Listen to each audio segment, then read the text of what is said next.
6, 10, 14 45వ పదం కనుక్కోమన్నాడు. ఇవన్నీ ప్రీవియస్ బిట్లు ఫ్రెండ్స్. ఇది సెకండ్ షిఫ్ట్ వచ్చింది. ఏ మొదటి పదం ఏ, డిఫరెన్స్ డి, సూత్రం మనకు కావాల్సిన బట్టి 45 ఏ ప్లస్ n-1 ఇంటూ డి. ఏ వాల్యూ 6 ప్లస్ మనకు కావాల్సిన n వాల్యూ 45 మైనస్ 1. డిఫరెన్స్ ఎంత వచ్చింది 4. 6 ప్లస్ 44 ఇంటూ 4 ఎంత వస్తుంది? 4 4 16, 4 16, 17 ప్లస్ 6, 17 ప్లస్ 6 అంటే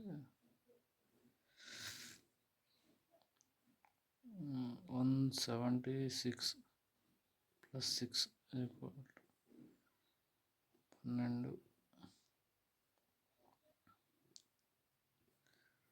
182 వస్తుంది ఫ్రెండ్స్. ప్లీజ్ సబ్స్క్రైబ్ చేసుకోండి. Thank you for watching.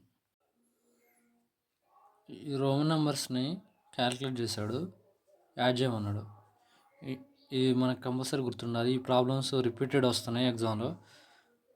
L అంటే 50, సి అంటే 100, డి అంటే 500, ఎం అంటే 1000. ఇక్కడ సి అంటే 100, సి అంటే 100, ఎల్ అంటే 50, ఇక్కడ 1 1 2, ఇక్కడ ఎంత అవుతుంది? 252. నెక్స్ట్ ఇక్కడ చూద్దాం. C X C V1 C 100 plus ఇది ఎక్స్ సికి ముందు వచ్చింది కాబట్టి ఇది ఒక 10 50లో నుండి మైనస్ చేస్తాం, 100లో నుండి 96, 196, 252, 8 4 4. దీన్ని మళ్ళీ రోమన్ నెంబర్లో రాద్దాం మనం ఇప్పుడు. సి 100, డి 500, 500లో 100 మైనస్ చేసాం 400, ఎల్ అంటే 50,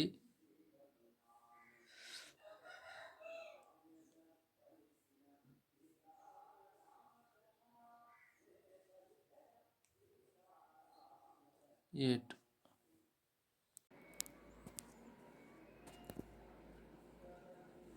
హాయ్ ఫ్రెండ్స్, ఇప్పుడు ప్రాబ్లం చూద్దాం. ఒక జపాన్ యాన్కి $0.01 సమానం అయితే ఒక $100 5,000 ఇండియన్ రూపీస్ సమానం అయిన ఎన్ని జపానీస్ యెన్లకు 200 ఇండియన్ రూపీస్ సమానం అవుతాయో చూద్దాం. ప్రాబ్లం ఫస్ట్, ఒక డాలర్కి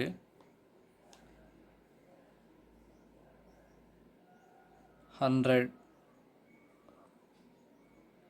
జపానీస్ యెన్ ఈక్వల్.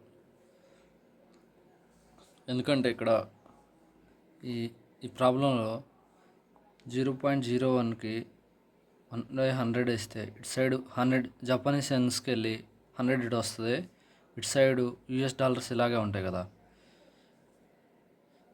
ఓకే, అందుకని స్టెప్ ఇలా రాసుకున్నాం. నెక్స్ట్ ఇక్కడ జపానీస్ యెన్ 100 జపానీస్ యెన్స్ అన్నాడు. ఇప్పుడు దీన్ని ఇక్కడ మనకి ప్రాబ్లంలో $100 అన్నాడు కదా, $100 వచ్చేలా రాసుకుందాం. దీన్ని 100తో మల్టిప్లై చేస్తే $100 వస్తాయి. ఇది 100 ఇంటూ 100 జపానీస్ డాలర్స్ యెన్స్. ఇప్పుడు ఇదేమవుతుంది? ప్రాబ్లంలో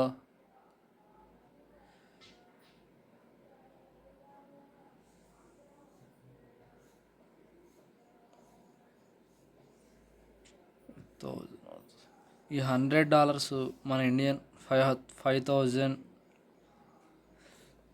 ఇండియన్ రూపీస్కి సమానం అని ప్రాబ్లంలో ఇచ్చాడు కాబట్టి ఇలా రాసుకున్నాం. ఈ 3 ఈక్వల్ అయ్యాయి కదా. $100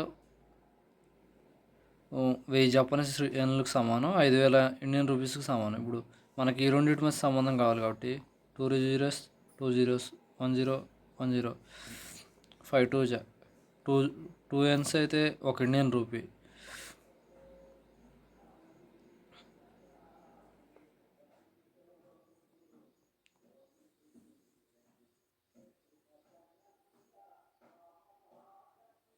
మనకి ఇక్కడ 200 కావాలి కాబట్టి 200 ఇండియన్ రూపీస్ అంటే 200తో మల్టిప్లై చేస్తే 1 ఉంది కాబట్టి ఇక్కడ 200 చేస్తే 400 జపనీస్ యెన్.